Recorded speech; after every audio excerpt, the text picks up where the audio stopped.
Hello everyone, इस video में हम सीडीपी के टॉप 100 क्वेश्चन करने वाले हैं। सबसे पहला क्वेश्चन देखते हैं, सामाजिकरण प्रक्रिया के प्रारंभ होने की अवस्था है। तो जो सामाजिकरण है शैशवावस्था से प्रारंभ हो जाता है।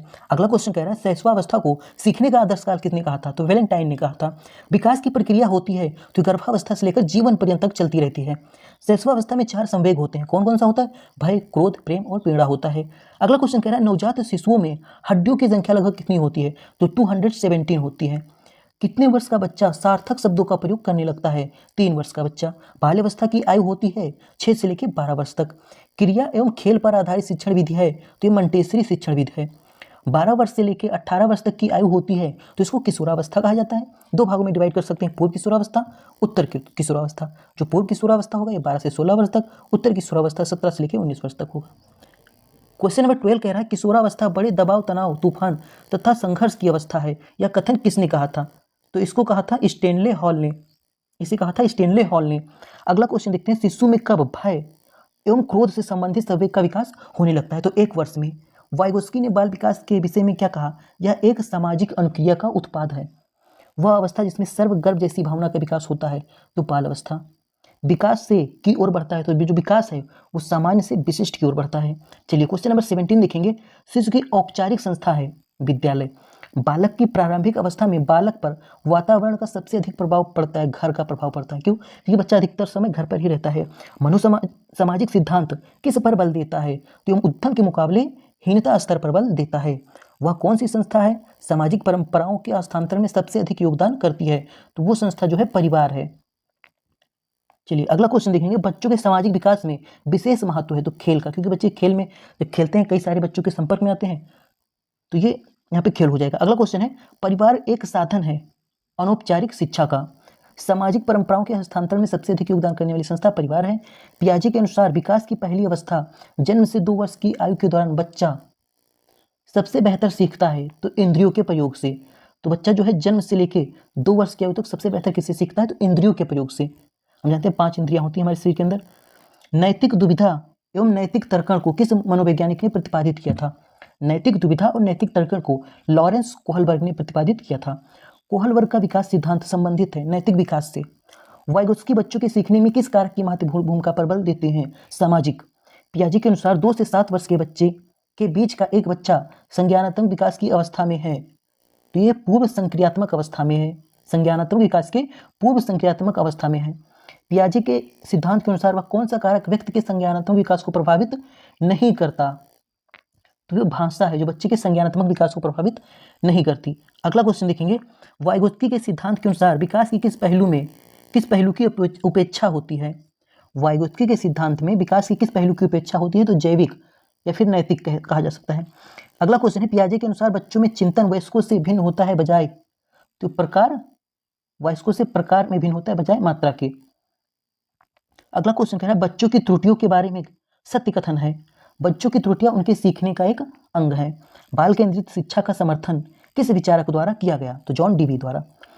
एक बाल केंद्रित कक्षा में बच्चे समानता सीखते हैं वैयक्तिक और सामूहिक दोनों रूपों में। यदि आप बच्चों को सिखाना चाहते हैं तो बच्चों से बाल केंद्रित शिक्षा की ओर जब बाल केंद्रित शिक्षा होगी तभी बच्चे सीखेंगे। अगर शिक्षक कहेगा ऐसा करो वैसा करो तो बच्चे को उसमें मन ही नहीं लगेगा, इंटरेस्ट नहीं होगा तो नहीं सीखेगा। क्वेश्चन नंबर 36 कह रहा है, शिक्षा की प्रक्रिया अंग होते हैं। शिक्षा की प्रक्रिया में 3 अंग होते हैं, शिक्षक होता है, शिक्षार्थी और पाठ्यक्रम होता है। भारत के संविधान में किसके लिए निःशुल्क अनिवार्य शिक्षा है? 14 वर्ष तक के सभी बच्चों के लिए। क्वेश्चन 38 कह रहा है, बाल केंद्रित शिक्षा का अर्थ क्या है? बच्चों के अनुभव और उनकी आवाज को प्रमुखता देना। क्वेश्चन नंबर 39 कह रहा है, बुद्धि कार्य करने की एक विधि है। ये कथन किसने कहा था? तो इसको कहा था वुडवर्थ ने। थॉर्नडाइक ने बुद्धि के 3 प्रकार माना है। कौन कौन सा माना है? अमूर्त बुद्धि, सामाजिक बुद्धि, गामक या फिर यांत्रिक बुद्धि। बुद्धि लुब्ध मापन का आविष्कार किसने किया था? तो किया था टर्मैन ने।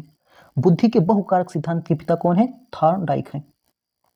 चलिए, अगर किसी बच्चे की बुद्धि लब्ध 90 से 110 के मध्य है तो बच्चा कैसा होगा? सामान्य बच्चा होगा, सामान्य बुद्धि होगी उसकी।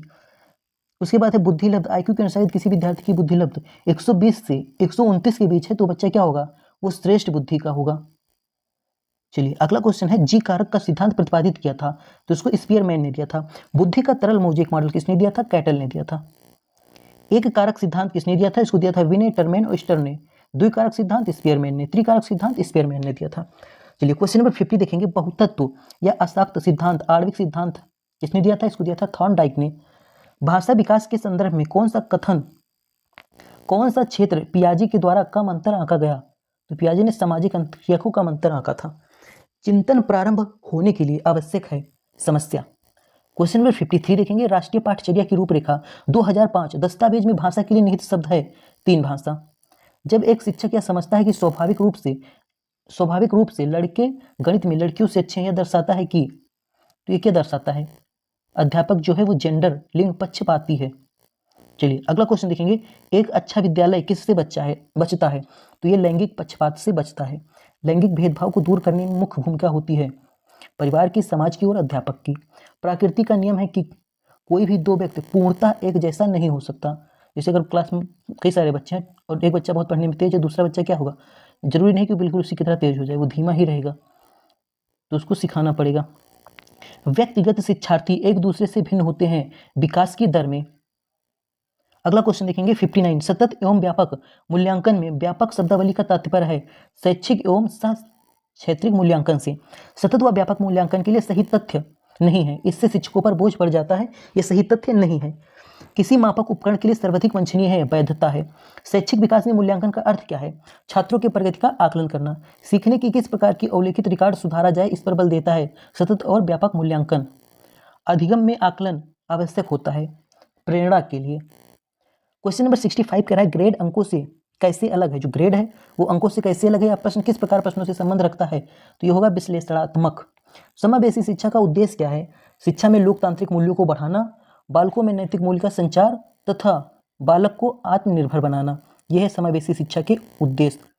क्वेश्चन नंबर 67 कह रहा है निःशक्त बालक, चिल्ड्रन विथ डिसेबिलिटीज की शिक्षा के लिए प्रावधान किया जा सकता है मुख्य समावेशित शिक्षा द्वारा।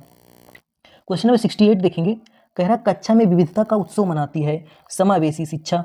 क्वेश्चन नंबर 69 कह रहा है समावेशी शिक्षा मानती है कि हमें बदलना है व्यवस्था बच्चे के अनुरूप। सामाजिक रूप से वंचित की समस्या नहीं है। सीखने के लिए प्रेरणा का अभाव। समस्यात्मक बालक की श्रेणी में आते हैं क्रोध करने वाले, भयभीत रहने वाले, आक्रमणकारी व्यवहार रखने वाले। बुरी आदतों को सुधारा जा सकता है अनुबंधन द्वारा। वह अक्षमता जो केवल जन्मजात होती है मंदबुद्धि। दृष्टि दोष से युक्त बच्चों को आकृतियों का ज्ञान देना चाहिए त्रियामी आकृतियों के स्पर्श द्वारा। सांकेतिक भाषा का प्रयोग किया जा सकता है मूक माधिर बच्चों की शिक्षा हेतु। सुनने की क्षमता जांच हेतु उपयोग किया जाता है डेसिबल इकाई का। धीमी या तेज गति से बोलना ये वाणी दोष नहीं है। एक बच्चा जो आंशिक रूप से देख सकता है विशेष प्रावधान करते हुए उसे नियमित विद्यालय में रखना चाहिए। उसके लिए अलग से स्कूल की व्यवस्था नहीं करनी चाहिए, उसको भी उसी स्कूल में डाल देना चाहिए। ये क्या हो जाएगा? समावेशी शिक्षा। एक बच्चा जो सा को वाज लिखता है, न्यूक्लियर को अनक्लियर में अंतर नहीं कर पा रहा है, वह ग्रस्त है। किससे ग्रस्त है? वो ग्रस्त है डिसलेक्सिया से। डिसलेक्सिया संबंधित है, तो जो डिसलेक्सिया है किससे संबंधित होती है? पठन विकार है। पढ़ने की अक्षमता का संबंध किससे है? डिसलेक्सिया से। यदि आपकी कक्षा का एक बच्चा सी को डी को सी पढ़े तो पीड़ित है डिसलेक्सिया से। विकृति लिखावट से संबंधित लिखने की योग्यता में कमी एक लक्षण है, तो जो लिखने में कमी होती है वो होता है डिसग्राफिया, उसको बोला जाता है। जो पढ़ने में विकार होता है उसे डिसलेक्सिया बोला जाता है। जो बालक नए मौलिक विचारों, क्रियाओं, कल्पनाओं, आविष्कार की योग्यता रखता है उसे क्या कहा जाता है? वो सृजनात्मक बालक होता है। अगला क्वेश्चन 85 कह रहा है सृजनात्मकता मुख्य रूप से संबंधित है, तो ये अपसारी चिंतन से संबंधित है। किसको ऐसे सहयोग की आवश्यकता होती है जो सामान्यतः विद्यालयों द्वारा उपलब्ध नहीं कराए जाते? प्रतिभाशाली शिक्षार्थियों को। क्वेश्चन नंबर 87 कह रहा है बुद्धि एवं सृजनात्मकता में सहसंबंध पाया जाता है धनात्मक। सृजनशीलता मौलिक परिणामों को अभिव्यक्त करने की मानसिक प्रक्रिया है। यह कथन किसका है? यह कथन है क्रो एंड क्रो का। क्वेश्चन नंबर 89 देखेंगे। कह रहा है बच्चे तब सर्वाधिक सृजनशील होते हैं जब वे किसी गतिविधि में भाग लेते हैं अपनी रुचि से। सीखने की प्रक्रिया को प्रभावित करने वाला कारक क्या है? तो अनुकरण, प्रशंसा, निंदा तथा प्रतियोगिता। चिंतन अनिवार्य रूप से एक है संज्ञानात्मक गतिविधि है। एक बच्चा माचिस की डिब्बी से कई प्रकार की वस्तुएं बनाकर खेलता है। उस बच्चे के संदर्भ में आपकी राय क्या है? तो उसमें वैज्ञानिक अन्वेषक के गुणों का विकास हो रहा है। अगला क्वेश्चन कह रहा है समस्या समाधान प्रायः उन विद्यालयों में सफल होता है जहां परिवर्तनशील और लचीला पाठ्यक्रम होता है। क्वेश्चन नंबर 94 कह रहा है वाटसन नामक वैज्ञानिक ने अध्ययन करके पाया कि नवजात शिशु के 3 संवेग होते हैं, भय, क्रोध और प्रेम। ऋणात्मक संवेग कहा जाता है घृणा को, क्रोध को और भय को। बच्चे के व्यक्तित्व निर्माण में, कक्षा शिक्षण में एवं अनुशासन में प्रभावी होता है संज्ञात्मक संयोजन। क्रोध व भय है एक संवेग है, इमोशन। संवेग व्यक्ति की उत्तेजित दशा है। कथन किसका है? वुडवर्थ का। चलिए क्वेश्चन नंबर 99 देखेंगे। बच्चों में संज्ञात्मक व्यवहार की अभिव्यक्ति किस समय से प्रारंभ होती है? जन्म के समय से। अभिप्रेरणा 2 प्रकार की होती है, आंतरिक और बाह्य अभिप्रेरणा। पुरस्कार, दंड, प्रशंसा आदि क्या है? ये बाह्य प्रेरणा है। कोई बच्चा नहीं पढ़ रहा है, उसको पुरस्कार दे दो, लो भैया टॉफी ले लो एक, तो पढ़ने लगता है। फिर डंडा दिखा दो तो पढ़ने लगता है। क्या है? बाह्य अभिप्रेरणा है, बाह्य मोटिवेशन जिसे बोल सकते हैं। मनोवैज्ञानिक ने मनुष्य को माना है यंत्र माना है। जन्मजात प्रेरक क्या है? भूख। भूख के लिए किसी को मोटिवेट नहीं करना पड़ता, तो क्या है? जन्मजात प्रेरक है। प्राणी के समस्त व्यवहार के पीछे निहित है अभिप्रेरणा। विद्यालय में विद्यार्थियों की अभिप्रेरित करना उचित है गहन अध्ययन द्वारा। जन्मजात अभिप्रेरक क्या है? निद्रा। चलिए यहीं पे वीडियो को एंड करते हैं। अगर वीडियो अच्छा लगा हो तो चैनल को सब्सक्राइब करें और शेयर करें। Thanks for watching. मिलते हैं अगले वीडियो में।